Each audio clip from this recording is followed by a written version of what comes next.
Budget 2026 पेश होते ही हर आम आदमी के मन में सबसे बड़ा सवाल यही उठा कि इससे उसकी जेब पर क्या असर पड़ेगा।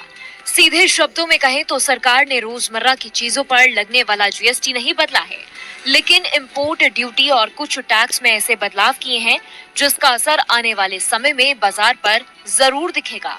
यानी कुछ चीजें सस्ती हो सकती हैं और कुछ पर खर्च बढ़ सकता है। इस बार बजट का फोकस इलाज, ग्रीन एनर्जी और देश में मैन्युफैक्चरिंग को मजबूत करने पर रहा है। बजट की सबसे बड़ी राहत कैंसर के मरीजों के लिए आई है। सरकार ने कैंसर के इलाज में इस्तेमाल होने वाली 17 जरूरी दवाओं पर कस्टम ड्यूटी पूरी तरीके से खत्म कर दी है। इसके अलावा दुर्लभ बीमारियों की दवाओं और खास मेडिकल न्यूट्रिशन पर भी टैक्स नहीं लगेगा। इससे इलाज का खर्च धीरे धीरे कम होने की उम्मीद है। हालांकि इसका फायदा तुरंत नहीं दिखेगा क्योंकि दवाओं की कीमतें कंपनियों और स्टॉक पर भी निर्भर करती है। ग्रीन एनर्जी को बढ़ावा देने के लिए सरकार ने ईवी बैटरी और बैटरी स्टोरेज सिस्टम से जुड़े कई सामानों पर इंपोर्ट ड्यूटी हटा दी। साथ ही सोलर पैनल बनाने में इस्तेमाल होने वाले कुछ केमिकल्स को भी टैक्स फ्री कर दिया गया है। इसका मतलब यह है कि भविष्य में इलेक्ट्रॉनिक्स गाड़ियां और सोलर सिस्टम थोड़े सस्ते हो सकते हैं, लेकिन ये फायदा धीरे धीरे सामने आएगा। देश में मैन्युफैक्चरिंग बढ़ाने के लिए माइक्रोवेव अवन जैसे इलेक्ट्रॉनिक सामान बनाने वाले पोर्ट्स पर टैक्स घटाया गया है। इसके साथ ही जूते, कपड़े और सी फूड जैसे सेक्टरों को कच्चे माल पर राहत दी गई है। इससे कंपनियों की लागत कम होगी और आगे चलकर कीमतों पर दबाव कम पड़ सकता है। विदेश घूमने, पढ़ाई करने या इलाज करने वालों के लिए भी राहत की खबर आई है। इन खर्चों पर लगने वाला टीसीएस घटकर 2% कर दिया गया है, जिससे मिडिल क्लास परिवारों को कैश फ्लो में थोड़ी सहूलियत मिलेगी। वहीं दूसरी तरफ कुछ चीजें महंगी हो सकती हैं। शराब पर टैक्स बढ़ने से इसके दाम ऊपर जा सकते हैं। सबसे जरूरी बात यह है कि बजट के बाद दाम तुरंत नहीं बदलते। टैक्स का असर नए स्टॉक पर निर्भर करता है और कंपनियां तुरंत कीमतें घटाएं ये जरूरी नहीं। साथ ही रोजमर्रा की चीजों के दाम जीएसटी काउंसिल तय करती है, बजट नहीं। कुल मिलाकर बजट 2026 तुरंत राहत देने वाला नहीं बल्कि धीरे धीरे असर दिखाने वाला बजट है। इसमें सरकार ने कुछ जरूरी सेक्टर को सस्ता कर दिया है और गैर जरूरी खर्च को महंगा करने की दिशा में चुना गया है। आज 1 फरवरी को देश का सबसे अहम आर्थिक दिन माना जा रहा है क्योंकि वित्त मंत्री निर्मला सीतारमण ने संसद में अपना 9वां केंद्रीय बजट पेश किया है। इस बजट से आम जनता, टैक्स देने वालों को, मिडिल क्लास लोगों को, किसानों को और निवेशकों को सभी को बड़ी उम्मीदें थी। एक तरफ देश की घरेलू मांग मजबूत बनी हुई है, वहीं दूसरी तरफ दुनिया भर में आर्थिक संकट का माहौल गरमाया हुआ है। अमेरिकी टैरिफ नीतियों और वैश्विक तनावों की वजह से अंतर्राष्ट्रीय बाजार डगमगा रहे हैं। ऐसे में सरकार के सामने चुनौती थी कि वह विकास को भी तेज रखे और आर्थिक संतुलन भी बनाए। बजट से पहले हुए इकोनॉमिक सर्वे 2025-2026 में बताया गया कि भारत की वर्किंग एज आबादी देश की ताकत बन रही है, लेकिन रोजगार और स्वास्थ्य सुविधाओं को लेकर अभी भी बड़ी चुनौतियां हैं। अगले वित्त वर्ष 6.8 से 7.2% तक आर्थिक वृद्धि का अनुमान जताया गया है, जिससे उम्मीद जगी है कि देश की अर्थव्यवस्था मजबूत रास्ते पर आगे बढ़ रही है। बजट 2026 में सरकार ने कई ऐसी घोषणाएं की जिसका सीधा असर आम लोगों की जेब पर पड़ेगा। वित्त मंत्री ने बीड़ी को सस्ता करने का ऐलान किया है, जिसकी वजह से इसके दाम घट गए हैं, लेकिन शराब महंगी हो गई है। इसके साथ ही जूते भी सस्ते होंगे और कपड़ा निर्यात को बढ़ावा देने के लिए उसे सस्ता किया गया है। बैटरी की कीमतें कम करने की घोषणा की गई है, जिससे इलेक्ट्रॉनिक्स वाहनों और ऊर्जा क्षेत्र को ज्यादा फायदा मिलेगा। सरकार ने बायोगैस, सीएनजी और कुछ जरूरी दवाओं को लेकर भी राहत देने के संकेत दिए हैं। मछुआरों के लिए भी निर्यात सस्ता किया गया है ताकि उनकी आमदनी बढ़ सके और विदेश में पढ़ाई करने वालों पर भी लगने वाला टैक्स भी कुछ हद तक कम होगा, जिससे उन्हें राहत मिलेगी। आपकी हेयरलाइन पीछे जा चुकी है ना, तो भी आपके नए बाल आ जाएंगे। और ये मैं ऐसे नहीं बोल रहा, मैंने नए बाल आते हुए देखे हैं। मेरे भाई के मैंने नए बाल ग्रो किए हैं, हजारों लोगों ने नए बाल ग्रो किए हैं, वो भी सबसे पावरफुल मेथड से। Minoxidil minoxidil minoxidil minoxidil. लेकिन ये जरूर है कि ग्रोथ अच्छा करता है इस पे, है ना? अगर आप कहीं भी यूज करोगे तो ग्रोथ होने के चांसेस है। भाई मिनॉक्सिडिल इतना पावरफुल है कि डॉक्टर्स गारंटी दे देते हैं कि नए बाल आ ही जाएंगे, क्योंकि मिनॉक्सिडिल स्कैल्प में ब्लड फ्लो इंक्रीज कर देता है। भी कुछ हद तक कम होगा, जिससे उन्हें राहत मिलेगी। इनकम टैक्स को लेकर भी सरकार ने बड़ा बदलाव किया है। अब इनकम टैक्स रिटर्न में गलती करने पर सीधे जेल की सजा नहीं होगी, बल्कि जुर्माने का प्रावधान रखा गया है। जो लोग अपनी आय छिपाएंगे उनसे 30% टैक्स वसूला जाएगा। इसके अलावा नया इनकम टैक्स कानून 1 अप्रैल से लागू होगा, जिससे नियम सरल होंगे और टैक्स फॉर्म भी आसान बनाए जाएंगे।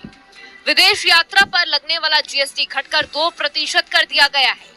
वहीं स्वास्थ्य और शिक्षा पर भी टीडीएस 5% से घटाकर 2% कर दिया गया है। टैक्स रिटर्न भरने की समय सीमा बढ़ाकर 31 मार्च तक कर दी गई है, जिससे लोगों को राहत मिलेगी। कुल मिलाकर बजट 2026 में सरकार ने राहत, सुधार और विकास तीनों को संतुलित करने की कोशिश की है, जिससे आम आदमी से लेकर कारोबार जगत तक को फायदा मिलने की उम्मीद है। आज 1 फरवरी को देश की वित्त मंत्री निर्मला सीतारमण ने अपना 9वां केंद्रीय बजट पेश किया, जिस पर पूरे देश की नजरें टिकी रही। ये बजट ऐसे समय में आया है जब भारत की घरेलू अर्थव्यवस्था मजबूत दिखाई दे रही है। इकोनॉमिक सर्वे के मुताबिक आने वाले साल में भारत की ग्रोथ 6.8 से 7.2% के बीच रह सकती है। सरकार ने इस बजट में रोजगार बढ़ाने, उद्योग मजबूत करने, इंफ्रास्ट्रक्चर को तेज करने और स्वास्थ्य व शिक्षा पर खास ध्यान दिया है। एमएसएमई यानी छोटे उद्योगों को मजबूत करने के लिए 10,000 करोड़ रुपए का ग्रोथ फंड लाया गया है, ताकि छोटे कारोबारी आसानी से कर्ज और बाजार तक पहुंच बना सके। इंफ्रास्ट्रक्चर पर भी बड़ा दाव खेला गया है, जिसमें सड़क, जलमार्ग, पोर्ट और शहरी विकास पर भारी निवेश किया जाएगा, ताकि देश में रोजगार बढ़े और व्यापार तेज हो। स्वास्थ्य क्षेत्र में सरकार ने बड़ी राहत दी है। अब शुगर और कैंसर जैसी गंभीर बीमारियों की दवाएं सस्ती होंगी, जिससे आम लोगों पर इलाज का बोझ कम पड़ेगा। आयुष सेक्टर को भी बढ़ावा दिया जाएगा और नए आयुर्वेदिक संस्थान खोले जाएंगे। इसके साथ ही मेडिकल और हेल्थ प्रोफेशनल्स को ट्रेनिंग देने की योजना भी लाई गई है, जिससे भविष्य में बेहतर इलाज और ज्यादा रोजगार मिल सके। खेल कूद के सामान भी अब सस्ते होंगे, जिससे बच्चों और युवाओं को खेल की तरफ बढ़ावा मिलेगा और बाजार में इनकी बिक्री बढ़ेगी। सरकार ने मैन्युफैक्चरिंग को मजबूत करने के लिए सेमीकंडक्टर मिशन 2.0, बायोफर्म शक्ति योजना और टेक्सटाइल सेक्टर के लिए नई राष्ट्रीय फाइबर नीति का ऐलान किया है। इससे भारत को दवा, इलेक्ट्रॉनिक्स और कपड़ा उद्योग में वैश्विक स्तर पर मजबूत बनाने की कोशिश की जा रही है। साथ ही दुर्लभ खनिज कॉरिडोर, केमिकल पार्क और कंटेनर मैन्युफैक्चरिंग जैसे क्षेत्रों में निवेश से देश में नए उद्योग खड़े होंगे। अब बात करें क्या सस्ता हुआ है, तो इस बजट में खेल का सामान, कैंसर और शुगर की दवाएं और कुछ हेल्थ सेवाएं सस्ती हुई हैं, जिससे आम जनता को सीधा फायदा मिलेगा। वहीं क्या महंगा हुआ, इस पर सरकार ने फिलहाल कोई बड़ा झटका नहीं दिया है, लेकिन इंफ्रास्ट्रक्चर और इंडस्ट्री पर ज्यादा खर्च के चलते भविष्य में कुछ सेवाओं पर मामूली असर देखने को मिल सकता है। कुल मिलाकर बजट 2026 का फोकस विकास, रोजगार और आम आदमी को राहत देने पर रहा है, जिससे सरकार देश की अर्थव्यवस्था को मजबूत रास्ते पर आगे बढ़ाना चाहती है। संसद में बजट पेश के दौरान वित्त मंत्री निर्मला सीतारमण ने कहा कि कैंसर और डायबिटीज जैसी गंभीर बीमारियों की दवाएं सस्ती होंगी। इससे हेल्थ सेक्टर के साथ आम लोगों को भी काफी राहत की खबर मिली है। मतलब है कि लोगों और जरूरतमंदों को कैंसर और शुगर की दवाएं सस्ती मिलेंगी। आज से देश में तंबाकू के सामान महंगे हो गए हैं। जी हाँ, तंबाकू और सिगरेट पर अतिरिक्त टैक्स लगाया जा रहा है। वहीं पान मसाला पर भी आज से स्वास्थ्य उपकर लागू होगा। इन सामानों पर मौजूदा 28% का जीएसटी बढ़कर 40% हो जाएगा। सरकार ने इस बात की घोषणा पिछले साल दिवाली से पहले ही कर दी थी। तब इन सामानों पर अतिरिक्त 40% का टैक्स लगाने की बात कही गई थी।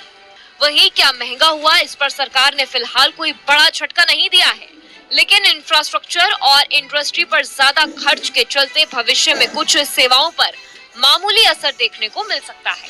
कुल मिलाकर बजट 2026 का फोकस विकास, रोजगार और आम आदमी को राहत देने पर रहा है, जिससे सरकार देश की अर्थव्यवस्था को मजबूत रास्ते पर आगे बढ़ाना चाहती है। संसद में बजट पेश के दौरान वित्त मंत्री निर्मला सीतारमण ने कहा कि कैंसर और डायबिटीज जैसी गंभीर बीमारियों की दवाएं सस्ती होंगी। इससे हेल्थ सेक्टर के साथ आम लोगों को भी काफी राहत की खबर मिली है। मतलब है कि लोगों और जरूरतमंदों को कैंसर और शुगर की दवाएं सस्ती मिलेंगी। आज से देश में तंबाकू के सामान महंगे हो गए हैं। जी हाँ, तंबाकू और सिगरेट पर अतिरिक्त टैक्स लगाया जा रहा है। वहीं पान मसाला पर भी आज से स्वास्थ्य उपकर लागू होगा। इन सामानों पर मौजूदा 28% का जीएसटी बढ़कर 40% हो जाएगा। सरकार ने इस बात की घोषणा पिछले साल दिवाली से पहले ही कर दी थी। तब इन सामानों पर अतिरिक्त 40% का टैक्स